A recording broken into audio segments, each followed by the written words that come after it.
thank you for joining me on my Pilates with Karen channel today. Today, as part of my great Pilatesencyclopedia of 2024, I am bringing you the 100. Yes. Now, it is usually the first exercise in the Pilates 34 moves, but for lots of reasons, it does need a little bit of breaking down, and that's what I'm going to do for you now. So as with all these demonstrations I've been doing over the past few weeks, I'm going to show you what the original move looks like. So typically you would have come down to the mat, you roll on down to the floor, and this is what it looks like. You set up, legs come out, we're thinking about endurance rather than intensity, hands come down by your sides, and you breathe in 2, 3, 4, 5, out 2, 3, 4, 5. So the challenge is in the trunk. We're zipping your hips up to your ribs. We hold here for 100 little beats, so 10 breaths, and then we come down towards the floor. So that's what the original looks like. Actually, the original transition, so the original looks like this. We start down on the floor and you lift up into your 100. Add your breaths and come down towards the floor. Now, a bit of an issue with this for lots of people is that head and shoulders coming off the floor, because we just create this like tightness through the neck. A lot of us spend a lot of time like this. So really the last thing we want to do when we come to a Pilates class is add to that. So I'm going to show you a few ways of doing this that might feel more manageable for you or just might feel better.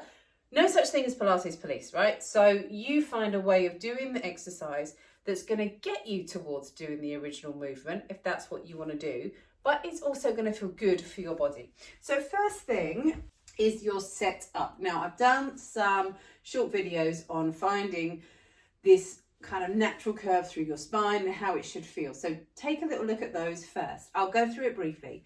Your hands are down by your sides. I'm big on what is touching the mat and how that helps us to feel the movement and know whether our core is working. So first thing, I'm going to just relax my neck, gently slide the back of my head away so I relax my jaw and also just loosen the back teeth. Then I'm going to soften the shoulders, feel the backs of my arms are down on the mat.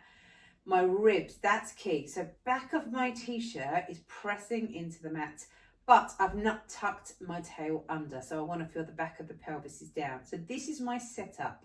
Then this is my start point. So knees over hips. Now, can you see I've got my knees right over my hips. I've got my feet coming out, what we call a tabletop position going on. And as you hold that position, again, I can feel my pelvis is down and my ribs are down.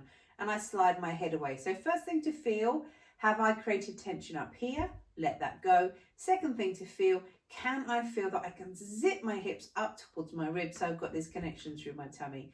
And for some people, I might start with a hand on the tummy and just take those 10 breaths here, in and out. And on each out breath, just taking care to make sure that you take that tummy away from your hand. If you, when you're doing this for the 10 breaths, you just can't hold it because your hips are hurting too much or you feel it a little bit on your lower back, one thing I encourage beginners to do is just pop a folded towel underneath your hips. Try that out. You'll find this position is so much more manageable, so much more achievable, and then give it 2 or 3 weeks and you'll find you can come to this version without the towel. So that's a really good place to start. So this is our option number 1. If you want to start to add the head and shoulder lift, here's what I'm going to suggest you do. So we're here. Now I'm going to feel my bottom rib presses into the mat. Slide my hands along the mat and lift up. This is a head and shoulder lift. We're not just lifting your head off the floor. So imagine here, the back of the rib. Imagine you send that away from you. So you're just sending it up to the wall behind you and the crown of the head comes to the ceiling and you reach your hands forwards. And as you find this position, make sure your pelvis is still heavy on the mat so we haven't tucked under, and then come back down to the floor. So that's how to start to add the head and shoulder lift.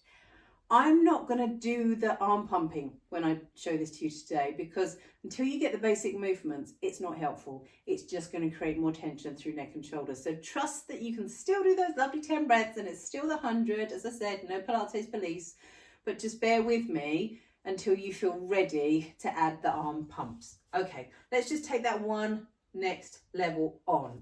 Knees are here. The ribs are down, we've lifted. Now, if you just gently bring your hands to the backs of your thighs, that gives you that little bit of assistance. You can relax that jaw, you can open the chest. I love it when you get to feel a movement just with a little tiny bit of assistance, so that then when you let go, it makes sense. That's where my body's supposed to be. And I might find from here some people are able to extend those legs. So have a little go at that. Hands come out by your sides. You don't have to immediately be there, yeah? You can come a little further in. As I said right at the start, this is about endurance rather than intensity at this stage. So finding a position that you can sustain for 10 breaths. And then the next thing, because it's so common, is if you want to lift your head and shoulders, but you're just finding it's too much on your neck. So you'll notice next to my pumpkins, see my pumpkins, next to my pumpkins, I've got some equipment. This is a Pilates Overball, soft ball.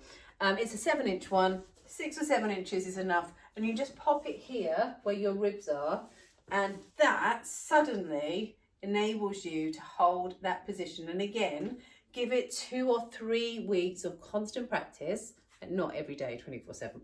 You know what I mean?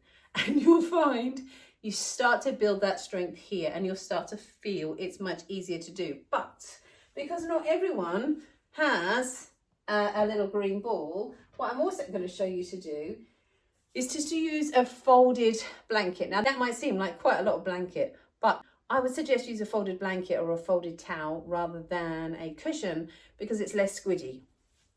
So we put this in the same place under your ribs. Lean onto it. So I've got that little bit of assistance.